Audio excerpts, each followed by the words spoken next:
Você precisa lidar com a arrogância. Sabe que muitas e muitas vezes que você está desanimado, tem a ver com isso. Tem a ver com arrogância. Você precisa lidar com a arrogância. Bom dia, graça e paz.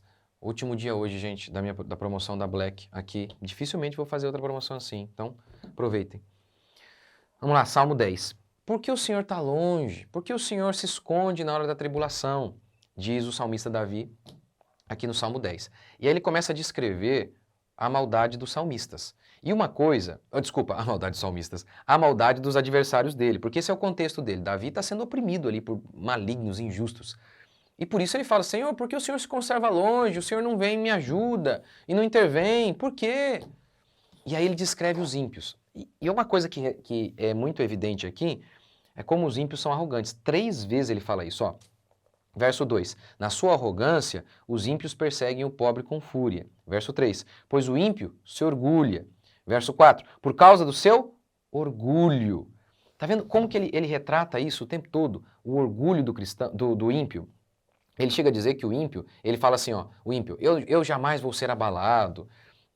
Versos 6 e 13, o ímpio, ele fala consigo mesmo. O tempo todo ele fala consigo. Dizia consigo, que é o verso 6, né? E diz a si mesmo, jamais serei abalado. Tá vendo? Já é arrogante por falar, eu jamais vou ser abalado. Mas olha o que ele está dizendo. Ele falava com ele mesmo, tá vendo? Ele não fala com Deus. O crente que é pobre, que é miserável, ele clama a Deus. O ímpio não, ele se acha maravilhoso, ele fala com ele mesmo. Eu falei isso até na pregação, né, que eu preguei isso aqui na minha igreja. Eu vi uma vez aquele Thiago Fint, acho que é isso. Perguntaram para ele, o que você acha na época da eleição, né? O Lula ganhar, que o pessoal tava falando, tinha o primeiro turno, né? O Lula ganhou, né? Tava ganhando nas pesquisas. Eu não tô nem aí, eu faço meu destino, alguma coisa nesse sentido. Porque há muito a ideia dos coaches, né? Que tudo só depende deles, né? Eles acham que eles são uma espécie de Deus, né? Porque só Deus que pode dizer assim, não, eu faço o que eu quero, basta eu querer e eu chego lá. É só Deus, porque Deus não tem nenhum motivo de força maior. Ele é a força maior.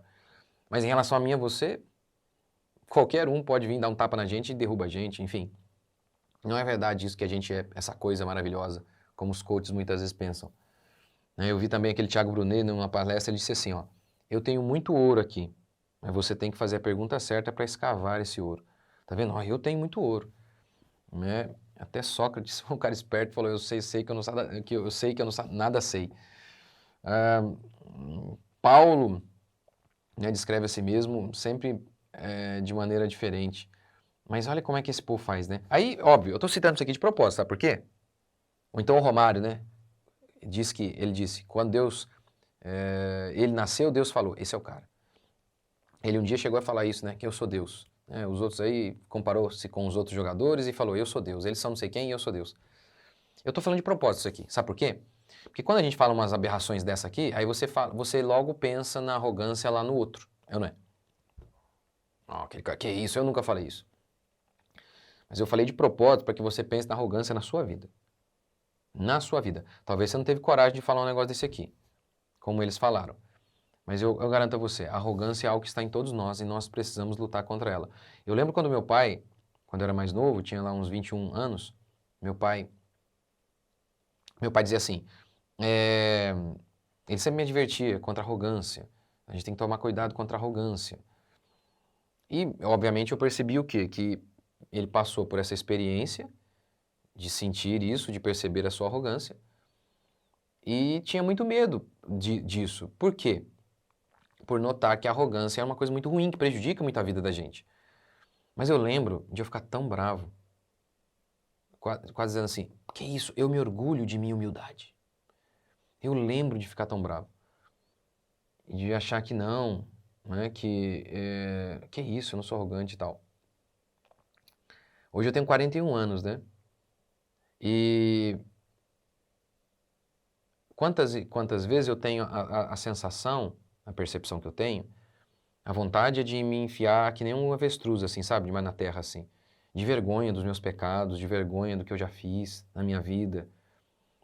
E assim, eu casei virgem, nunca peguei um real de ninguém. Eu casei virgem, eu sempre fui trabalhador. Mas a percepção de pecado, de arrogância, de inveja, é tão grande que eu já, muitas e muitas vezes, eu sou tentado ao desânimo, por conta disso, da culpa. Né? De, não, você não é digno, você não tinha que estar aqui. Mas eu me levanto e não, pela graça de Deus, não me deixa abater, porque eu lembro que eu fui redimido pelo sangue do Cordeiro. Mas é, a vergonha, né, pelas coisas que já fiz, pelas vezes que achei que podia fazer alguma coisa por mim mesmo, é tão grande que só se refugiando em Cristo mesmo. Quantas vezes a gente pensa, sabe? Mesmo quando a gente não tem muitas habilidades, que é o meu caso, que tem poucas habilidades, mesmo as poucas que tenho ainda são limitadas. Eu fico pensando, né? Puxa vida, quantas vezes eu fui arrogante e nem notei. Invejoso, que a inveja tem muito a ver com a arrogância, são coisas distintas, mas inseparáveis. Quantas vezes? Por exemplo, quando eu achava que eu merecia mais. Não, por que a minha igreja é desse tamanho? Eu queria que fosse maior. O meu ministério. Tinha a ver com arrogância, porque eu olhava e falava, não, eu sou melhor que aquele cara. E Paulo diz assim, quem é que te faz sobressair? Que tens tu que não tenhas recebido? E se o recebestes, por que se vanglorias como se não o tiveras recebido? Então, é um negócio tão feio. É uma vergonha tão grande que a gente sente.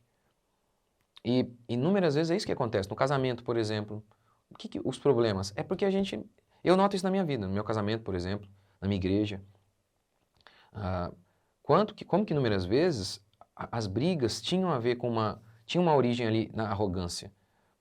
Tinha porque não aceitava que alguém falasse algum pecado meu. E muitas vezes é assim que as pessoas fazem. Não, pastor, isso aí é coisa de pastor. Não é de todo mundo. Exemplo, as pessoas não aceitam hoje que a gente fale que elas estão pecando. Quer ver? Um exemplo, que elas estão agindo com fraqueza. Não aceita. Ela fala, não, eu estou em depressão, você cala a boca, hein? Te processo, rapaz. Tá dizendo que eu sou fraco? Eu estou dizendo. Porque provérbio diz isso. Se te mostras fraco no dia da angústia, sua força é pequena. Eu não estou dizendo que é errado sentir tristeza, pelo amor de Deus. Eu estou dizendo que é errado você, diante de uma angústia muito grande, você desistir da vida, você entrar no quarto e falar, não quero mais, e não trabalhar, entendeu? É isso que eu estou dizendo. Eu não estou dizendo que é errado a gente, diante de momentos difíceis, sentir tristeza e tristeza profunda.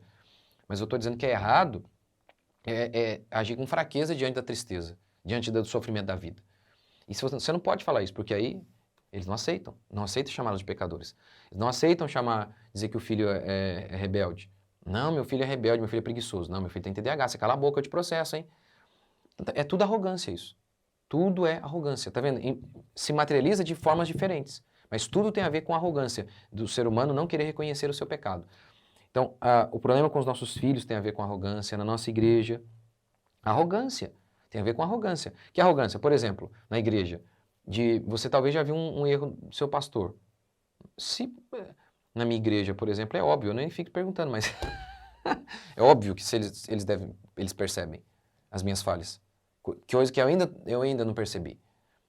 E eles percebem, óbvio. De outras pessoas, óbvio que percebem, porque Jesus mesmo disse que a gente consegue enxergar um cisco no olho do outro, mas não consegue enxergar a trave no nosso. E eu percebo, também de outros, eu percebo, mas aí eu me lembro. Nossa, mas eu também tenho falhas ainda, eu preciso melhorar tanto. E um dia eu já fiz essa besteira aí também. Então, é pura arrogância aqueles que acham, ninguém aqui é bom bastante nessa igreja para mim. Por isso que eu não posso ficar aqui. Não estou falando de falsa igreja, tá? Mesmo uma boa igreja é terrível. Uma boa igreja! Sabe por quê? Porque tá cheio de pecador ali dentro. É tipo a Arca de Noé mesmo, tá cheio de bicho lá. Então não adianta, é difícil. Não estou falando aqui de a gente tolerar pastor em pecado e heresia, tá? Não é isso que eu estou dizendo. Mesmo uma boa igreja é difícil, as pessoas pecam muito. Mas o arrogante, para ele, nunca é bom. Então, por conta dessa percepção dele de arrogância, ele é infeliz. Porque ele nunca tem o bastante. Onde ele está, nunca é bom o bastante. A igreja nunca é boa o bastante. A família dele nunca é boa o bastante. Entendeu? Olha como que a arrogância é a raiz de depressão. Para mim, para mim foi. Para mim foi. De tristeza profunda durante anos. Por conta de arrogância, de achar que eu merecia mais. Como que você precisa lidar com a arrogância? Eu estou citando isso aqui porque, tá vendo, a arrogância está sendo descrito aqui como algo do ímpio, né? Mas como nós, muitas vezes, cristãos, agimos como ímpios. Então, lide com a arrogância. E o jeito melhor de fazer isso, quer dizer, o único jeito, né? Palavra de Deus. Seja exposto à palavra, porque a palavra de Deus é como Jeremias diz, né? Que a palavra do Senhor é como um martelo que esmiuça a penha. Vem e quebra. Blá, blá, blá. Tá vendo? Essa é a figura, né? Eu tô lendo Oséias, né? Oséias, ele vai dizer, deixa eu ver se eu acho aqui, acho que é o capítulo 5, em que ele fala que ele, por meio da profecia, da pregação, ele estava quebrando o povo. Então a pregação genuína, ela faz isso com você, ela tira você do pedestal. Então eu não vejo outro caminho para você perceber a sua arrogância a não ser por meio da exposição fiel da Escritura. Não há outro jeito. E eu, em primeiro lugar, pelo que a palavra de Deus diz, segundo, pela minha experiência, que eu vejo que se comprova o que a Bíblia diz, como que lidar com a arrogância é importante, como que Deus resiste ao soberbo, como que o arrogante ele cai, a soberba precede a ruína, como que não é por acaso que nas bem-aventuranças, bem-aventurados os humildes em primeiro lugar, como que lidar com isso é fundamental para que você tenha uma vida feliz, na sua casa, em todos os lugares. Nossa, como que isso é importante. Você não vai ter uma família feliz se você não tiver isso. Você não vai participar de nenhuma igreja, porque mesmo boas igrejas são difíceis, porque está cheio de gente lá. Arrogância, como que isso é fundamental? Como que isso é fundamental? Vamos orar por um milagre? O milagre de Deus mostrar o nosso pecado? Senhor Deus e Pai, te agradecemos por mais um dia, bendizemos o Teu nome e pedimos que o Senhor ilumine Teus ministros para pregarem a palavra a nós. Palavra que, como martelo esmiuça, quebra a penha. Que o Senhor nos quebrante em 1000 pedaços. E humildes, possamos desfrutar da bênção do Senhor. Possamos desfrutar do toque do Senhor. Porque o Senhor habita no alto e sublime trono. Mas o Senhor também habita com o contrito, o quebrantado, o humilde de coração. Ó Deus, tem misericórdia de nós.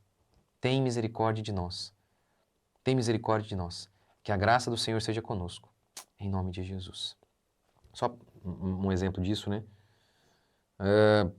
Muitas vezes a gente está aqui, né? E eu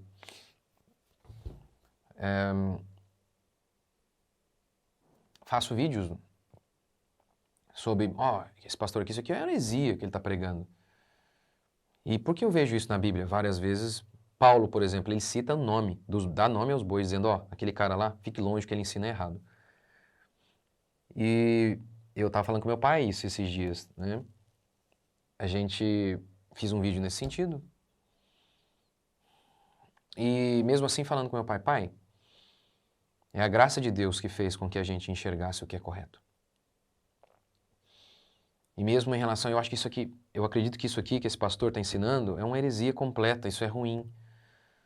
Mas mesmo assim, no fundo do coração a gente ora e fala, Senhor, tem misericórdia desse homem. Não é? A minha pergunta é por que eu não sou como ele, né? É só uma resposta, graça de Deus exclusivamente, não é a minha bondade. Então, é isso, é nos lembrar, é se lembrar que a gente não é nada. Que aquele que está lá, como disse John Bradford, lembra? Um bandido indo para a forca e John Bradford, um homem piedoso, disse, ali vai John Bradford, se não fosse a graça de Deus. Que Deus nos ajude. Aquele que pensa estar de pé, tome cuidado para não cair. Olha o que ele disse, pensa estar de pé. O segredo, então, é ficar no chão. Que Deus nos dê graça para sermos humildes. Deus abençoe, até o próximo devocional, o próximo vídeo.